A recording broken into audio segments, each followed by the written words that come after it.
Baka mapahinuha pa yung bagyo, yung super typhoon. Ang problema, ang mastermind pa yata yung hindi tatamaan nito sapagkat wala sa rito sa Pilipinas. Ito nga mga reaction update page, hindi ho mahaba ang ating pag-uusapan dito. Ilalantad lang ho ni Kong Dante Marcoleta. Ito nga ho, kung sino nga ba ang mastermind. Hindi lang ho yan, pag-uusapan din ho natin. Ito nga po kasing mag-asawang Diskaya, di ba mga reaction update, naging whistleblower ito ni Senator Marcoleta. Kinanta na ho ng mag-asawang ito, sina Martin Romualdez, sina Saldico, yung mga congressman, mga contractors, yung mga kasabot ho nila dyan sa DPWH.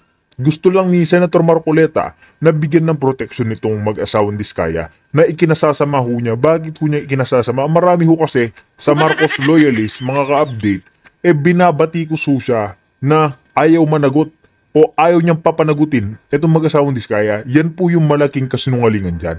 Kasi ang gusto lamang ni Senator Marcoleta, malaman muna kung sino ho yung mga nasa likod nila. Kaya yan po ang hanggang ngayon, siyempre, Pilipino, normal na tao lang yan si Senator Marcoleta, magagalit at masasaktan din ho yan. Kaya mga ka-reaction update, pakinggan ho natin itong naging pahayag ni Senator Marcoleta ukol dito sa mag-asawang whistleblower kung sino yung mastermind na nasa ibang bansa nga pala, kaya pala ayaw umuwi mga ka-reaction. Kaya kung bago lang ho kayo sa ating channel, isang like, isang share, isang subscribe lamang ho, malaking tulong na ho yan. Rekta na ho tayo. Tulong. Kabilang po sa nakita nilang matinding epekto, yung mismong Cebu City, yung Talisay, at pati na ang Toledo, may mga pagguho din po ng lupa na naiulat. Sen, ang isa sa... nakikita mo yung mga sasakyan? Ayan po, oho. Nakala mo mga laruan no? Kung malayong ganyan. Sa malayo, pero ang dami pong sasakyan ng nilubog, hindi lang nilubog, tinangay po ng malakas na agos. So yan, lalong napagtitibay yung kahalagahan ng mga proyekto na dapat sana ay walang katiwalian. Totoo po. Walang korupsyon, matibay ang pagkakagawa sapagkat pagka gumawa ka ng flood control project, Nelson, yes, ang layunin mo talaga ay proteksyon na ng komunidad yung mga taong nakatira dyan. Ngayon, alam naman natin na napakaraming flood control projects dyan. Pero ang kinahinatnan, kabaligtaran. Yes. Alam mo yung pinadala sa akin isang litrato? Yung kabilya, alam mo yung kabilya, yung structural steel, yung structure. Kahit pa paano kung tingnan, hindi bakal yun eh. Parang plastic pipe. Ng flood control. Hindi, yun ang ginamit na kabilya. Parang yun ang reinforcing bar. Parang yun ang bakal. Bali yun ang pinakabakal niya. Paanong titibay yun eh? Mabuti pa yung kawayan, baka kahit paano naging matibay yun eh. Plastic na pipe eh. Ang nandun sa loob eh. Ako po. Ito, hindi mo na maintindihan kung paano naisip. Siguradong hindi naman lasing siguro yung nagtatrabaho ron. Pero doon makikita mo na talagang binalasubas ang pagkakagawa. Hindi naman natin nilalahat, pero yung nakikita natin, kaya lalong umiigting yung, yung pagkaunsyami ng ating mga mamamayan kapag pinag-uusapan yung flood control projects na yan. Lalong-lalo na yung nakikita natin na halos pagtakpan. Meron talaga nakikita nyo na kung ginagawa ang lahat ng paraan para pagtakpan yung mga taong alam naman natin, kahit magtago pa sila, sila talaga ang mga may kinalaman kung ba't nagkaganyan ang ating mga komunidad. Yan, Cebu, yan. Diyan lang po sa mismong Cebu, yung nangyari na yan, kitang-kita, pati ng mga residente, alam nila na yung flood control na nakatayo, nasira, at yung tubig sa halip na dumiretso dun sa mga bahay, kaya abilis umakyat ng tubig baha. Pero ang pilit pong pinalalabas ngayon, hindi flood control lang may problema dyan. Yan ay dahil dun sa mga kung ano-anong project na ginagawa ngayon. Sen ibig sabihin talagang may effort na ilayo ang ilihis, iligaw dun sa tungkol mismo sa flood control. Talagang iniisip na nila yung mga paraan para sa ganun ay mailayo sa taong bayan yung pinakabuod ng pinag-uusapan ngayon na kaya tayo nasadlak sa ganitong kalagayan dahil sa kawalang hiyaan na ginawa.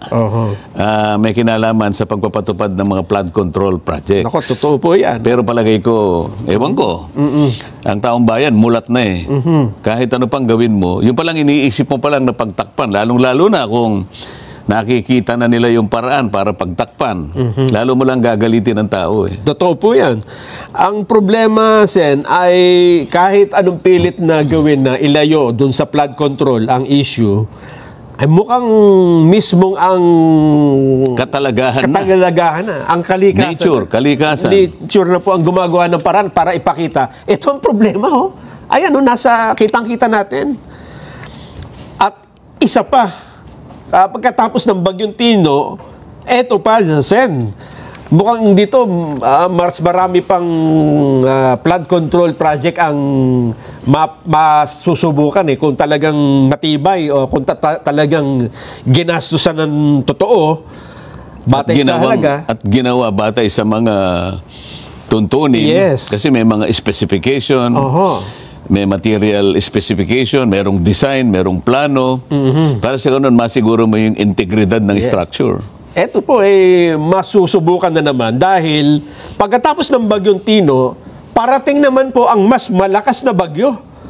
Ito po ay sa kasalukuyan. May mas malakas pa? May mas malakas pa. Nakikita nyo yung satellite image, Sen? Wala ba tayong magagawang paraan para papanghinaan natin yung ano na yan? Naku, kahit konti lang, humina naman. Sa ngayon po, siya ay severe tropical storm na. Ang pangalan, international name ay Fung Wong. Pagpasok sa bansa, nakapasok na nga, ay Uwan ang pangalan. Ang ibig daw sabihin ng Uwan, ito daw po ay isang salitang Cebuano yata, ulan ang ibig sabihin. Hindi, siyempre letter U. Letter U. Letter U na yun. Uwan. Ang problema, Sen... Ano, Bisaya na yun? Yung... Hindi ba pangalan ng tao ang pinag-uusapan? Term daw po yun yung uwan eh. Hindi tao? Hindi po tao. Ulan ang ibig sabihin. Ulan? Ulan. Ngayon, Sen, ang malaking problema natin pagka dito... sinabi ba nating ulan, hihina yan? Mawala yung hangin? Mukhang malayong humina ito dahil ang forecast dito, Sen, mula sa pagiging severe tropical storm, magiging typhoon, and then magiging super typhoon. By, kung hindi Sunday, ay Monday. Nakakalungkot na naman yung balita na yan. Marami ka na namang mapapalungkot na mga tao niyan sa balita na yan, Nelson. Pero kailangan po nating malaman para makapaghanda ho sila eh. Dahil ang landfall daw po nito... paparating na paano mo pa ngayon paano mo pa ayusin yung mga flood control? Ayan dito na magkakaalaman, Sen. Mukhang ililitaw na talaga ng kalikasan, ng katalagahan, kung nasan yung mga itinatagong flood control project. Ang isa daw ho na posibleng bagsakan o kung saan maglalandfall ang Bagyong Uwan ay either sa pagitan ng Isabela at Aurora. Maaring Linggo daw ho ng gabi o Lunes ng madaling araw. Or either dun sa dalawang lugar na yan o baka tumaas hanggang sa Isabela at saka Aurora. Pagitan daw po, Sen eh. O edi nandyan din ang nandyan din yung Nueva Vizcaya, di ba? Quirino. Totoo po. Yan nasa po yung Eastern Seaboard yan, di ba? Ang pinangangambahan nila dito, Sen, bukod dun sa ulan, yung matinding hangin at storm surge dito sa ang tatamaan ay Northern at Central Luzon, kabilang ang Cagayan Valley, Cordillera, at mga karatig pang lalawigan ng Ilocos Norte. Nako, dapat to ay paghandaan natin ito. Hindi lang... Kasi ang naging problema, Sen, dito sa Cebu, naghanda naman ang mga tao eh. Ang totoo niyan, may mga report tayo bago pa dumating ang bagyo, namili na sila ng mga pagkain, lumekas na yung iba sa mga matataas na lugar. inabot pa rin dahil hindi nila alam na yung lugar nila na dating hindi binabaha ay babahain ng ganong katindi, kabilis dahil nga dun sa mga nasirang flood control project. So, paano kaya paghahandaan ngayon ito? Super typhoon naman ito. Ayun ang magiging malaking problema natin, lalo na hindi tayo nakasisiguro kung ginawa nga ba yung mga flood control project ng tama. Kagaya ng ibang tulay na bigla na lang bumabagsak kapag ka dinaanan ng medyo mabigat na truck. Ito, super typhoon Sana naman hindi na maging super pagka naglandfall. Pwede ba yun? Pwede mangyari na pag naglandfall, halimbawa, naghunos dili yung bagyo. Yung bagyo. Nakita na siguro na, teka muna, mukhang mas lalo namang malalagay sa balag ng alanganin ng bansang ito. Marami ng kasipayuan na dinulot namin Ano kaya? Kung ang pag-uusapan po ay forecast. O kaya naman ano kaya kung luminya yung mga contractors, pumunta lahat sa baka mamaya yung mga contractors na may kinalaman sa flood control, halimbawa, magsakripisyo sila na tumayo sila doon sa baybayin ng tatamaan ng super typhoon na to. Baka nga, Baka mahiya ang bagyo pagka nakita sila, hindi ba? Siguro sa akin naman palagay siya, pag kung aamin yung mastermind dito, baka mapahinuha pa yung bagyo, yung super typhoon. Ang problema, ang mastermind pa yata yung hindi tatamaan nito sapagkat wala sa rito sa Pilipinas. So, nakaalis na ba? Talaga naman, oo. Kaya naman sa ngayon, kaya hindi natin may alisin ang usapin sa flood control dahil sa tuwing paulit-ulit na ipinaalala sa atin ng kalikasan sa magitan ng pagdating ng maraming kalamidad. Yes. Pangunahin na yung mga bagyong malalakas na yan para sa ganon malantad ang katotohanan na pinagsamantalahan ng bansang ito ng marami nating mga kababayan na kung tawagin sila ay mga honorables. Naku po. Di ba? Ano po ang kahihinat natin? Alam mo, sila pa ngayon ang akala mo walang kasalanan di ba?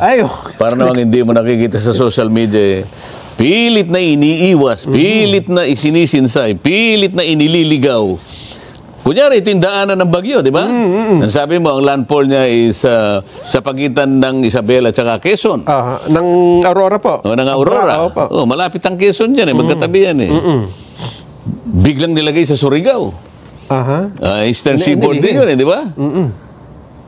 Alam mo yun sapagkat dahil siguro sa laki ng nagawang kasalanan, siguro yung iba, maaring paunti-unti ay tinatamaan na rin ang kanilang mga konsensya, sa hiya, gumagawa ng paraan. Para sa ganon, yung totoo mapagtakpan. Yan ang nangyayari ngayon Ito ang mas lalong kakilakilabot. Ginawa mo na nga ito sa bansa mo, nagkasala ka na sa bansa mo, ito ang naging kahihinatnan, kamatayan ng maraming Pilipino.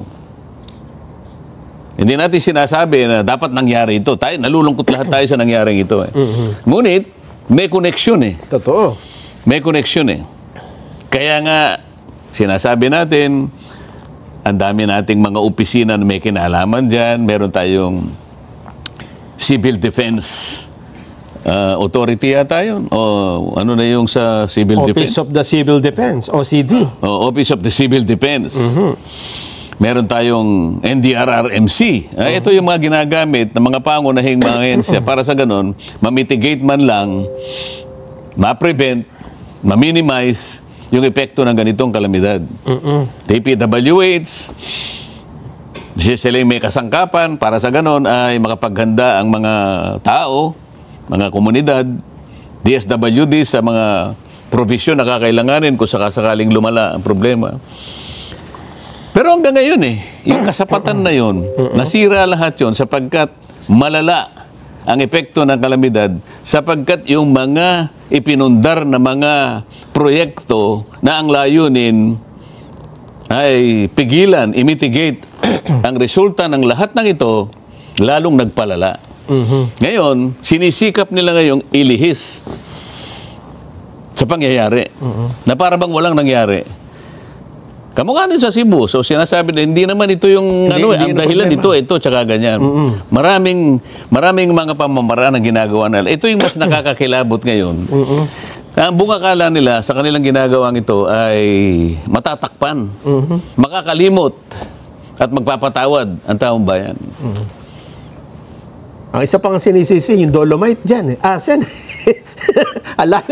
Ito lamang ang manifestasyon kung paano nila kung di ako nagkakamali, nung nakaraang Biyernes, diniscuss natin yung tinawag nating grand design. Yes. Para pagtakpan lahat ng mga bagay na ito. Di ba? At merong 5 bahagi na tayong diniscuss doon. Baka may gusto ko pang sabihin. Ito ang isang nagbigay sa akin ng isang malaking tanong, Sen. May pahayag ang ICI, yung mismong chairperson nito, si dating Justice Andres Reyes Jr. Ang sabi niya, nananawagan ng ICI sa publiko. Kasi hindi namin, sabi niya, Sen, hindi namin ma-connect. Ay, yung mga DPWH official na nagkutsabahan para magkaroon ng mga ghost project at irregularidad, anomalya. Hindi daw nila ma-connect ang DPWH sa sino mang mga proponent, wala silang ma-connect. So, ibig sabihin, wala silang ebidensya, Sen. At ang kanilang panawagan, sino ang nagsasalita dyan? chairman po ng ICI, Andres Reyes Jr. Kaya ang kanyang sabi, nananawagan kami sa lahat na ng posibleng may alam, whistleblower, lumapit kayo sa komisyon, tumulong kayo sa pangalap ng ebidensya. So naghahanap ng whistleblower. Opo, ang ICI. Di ba yung Blue Ribbon Committee, noong panahon ko, nakahanap ako ng whistleblower Ay nga, tama. Ayaw naman nila suportahan. Una nun, yung mag-asawang Diskaya. Yun lang kasi ang paraan. Mabuti na lang, ngayon, nararamdaman ng ICI yung hirap kung paano kumonekta. Kung totoong nahihirapan sila, hindi ko sinasabing nahihirapan. Kung totoong nahihirapan sila na i-connect yung isang opisina sa isang proponent, nasa sa inyo yun di ba? Kaya lang, dito mapapatunayan sapagkat nananawagan sila sa tulong ng sino mang whistleblower. Sapagkat whistleblower lang talaga ang makapagsasabi, makapagtuturo. Dahil yung whistleblower, kasama siya doon sa katiwalian. Nakita niya. O ngayon, dahil mga contractors naman, inaamin na may kinalaman sila. At Isa pa ho yan, mga ka-reaction update page. Gawa-gawa lang naman talaga ng ICI ang mga taktika ho nilang yan. Ngayon nahihirapan sila. Pinapakita ho nila nahihirapan sila. Ayan nga meron na nga hong whistleblower si Senator Marcoleta, yung mag-asawang Diskaya, no nag-iimbestiga pa ho siya dyan sa Blue Ribbon Chair. Bigla naman po siyang tatanggalin. Yan po siyempre ay kagugulat ng mga Pilipino ho yung ginawa sa kanya. Nagsasalita na ho yung mga Diskaya Kinakanta na ho itong mga kurakot, yung mga kasabot ho nila. Yung mga congressman, kung sino-sino pa yung mga matataas na posisyon, kinanta na ho nila. Kinanta na ng mag-asawang Diskaya. Ano hong ginawa? Wala ho. Naging tahimik yung Blue Ribbon nung tinanggal si Senator Marcoleta. Lumihis na naman po yung issue. Di ba? Ginagawa na ho nila ng ibang istorya. sila naman ang pangunahing kasangkapan para isakatuparan yung pagpapagawa, pagtatapos ng mga flood control. Ang nangyari nga lang, hindi naman ginawa sang-ayon doon sa design. Sang-ayon sa specification at sang-ayon sa materialis na kailangan. Hingi pa nga, multo pa nga, hindi ba? So, siguro ngayon ma-justify yung ginawa ko na kaya nagpilit ako na i-encourage sila, kayo po ka akong pinatawag dito na naunang binanggit ng Pangulo, 15 kayong kontraktor, magunahan na po kayo. Kasi po, mabigat ang kasalanan dito, plunder ito. So kung kayo po'y magkukwalify under the Witness Protection Program, baka po ang ganansyang makukuha nyo, hindi na kayo masasali doon sa criminal aspect. Pangkaraniwan ka kung ganyan, ang magiging katungkulan nyo na lang ay yung civil liability. Ibig sabihin, kung napatunayan talagang mali naman ang pagkakagawa nito, kumita ka na limpak-limpak, mali naman yung kwentahin natin, ibalik mo sa gobyerno. Yun ang restitution. Pero hindi sa panahon na siya nag-a-apply pa lang. Ayun, para walang hadlang muna. Wala, kinakailangan, ini-encourage mo nga eh. Ang hirap ngang kumuha eh. Pagkatapos papatungan mo kagad ng isang requirement na wala naman doon, talagang ayaw mo makakuha. Yun ang nangyari. Ngayon, dapat maintindihan na ng mga mamay. Ba't ko pinipilit? Kaya lang, yung mga iba namang ibang mag-isip. Si Marcoleta, kinakampihan ko raw. Samantalang ang layunin, napakalinaw. Sabi ko, gusto kong matuko yung mastermind. Hindi naman sinasabi kong mastermind lang kako yung aking gustong matukoy. Kahit na yung butete at sapsap, uhuliin ko pa rin yan. Ngunit, ang pinakauna sa aking priority, yung mastermind. Kailangan ko yung whistleblower. Kaya nga gusto ko yung isang tao na magkukusa at dahil nga sa gagawin na yon, medyo mapanganib naman yun sapagkat, siyempre, yung mastermind nakatingin sa kanya. Gagawa't gagawa yun ng ikapipinsala ng maring buhay niya, buhay ng pamilya. Kaya ilalagay mo siya sa Witness Protection Program. Ayun. Marami namang nakialam. Ang dami namang nagpasikat. Ganun ang nangyari. Ito yung isa sa paglilihis. Ngayon, na kinikilala ng ICI, ganun pala, kaimportante na magkaroon ka ng whistleblower. Baka, ito malinaw eh. Sen, siguro, para patibayin natin yan, baka sabihin nila, hindi, gawa-gawa nyo lang yan na nahihirapan ng ICI. Di pakita, meron ba? Meron. Pakinggan ho natin si retired Justice Andres Reyes. Well, this scheme could have come from the USEC or could have come from the proponent who is a congressman or senator. As I said, it is like a negotiable instrument na yung pinapasa yung cheque, dinidiscount all the way down to the last centavo. So, ikaw yung proponent, you look for your favorable engineer in the DPWH who will allow you to get 25%. So, pag nakita mo na yun, you talk to him, and pag sinabi ng engineer na, sige, 24, kaya ko magbigay ng 35%, ibibigay sa kanyang inyong kontrata. On that part naman, after that, yung mga engineer, mangarap ng contractor na willing mag-advance ng 25% of the contract price. So yung proponent, nakakuha na siya ng 35%. After that, wala na siya pakialam doon, alam na gagawa na ng trabaho yung engineer na will haggle again kasi mga partihan sila doon. I think that's the general scheme, no? Yung part ng whistleblower, pakihanap nyo, ha? Kasi dito, kinuwento niya kung paano yung scheme, Sen, Pero may part doon na nananawagan siya sa publiko. Yun ang hinahanap natin. Yun yung theory niya, yun ang scheme Pero hindi ka pwedeng mag-prosecute based on a scheme. Ayun. Or a theory. Kailangan merong tetestigo. Yun ang patakaran ng batas natin So kailangan merong tetestigo. Yun ang whistleblower. Ibig sabihin, Sen, sana yun ang napakita. Hindi, mamaya hahanapin po natin yung mismong eksakto, yung nananawagan siya sa publiko.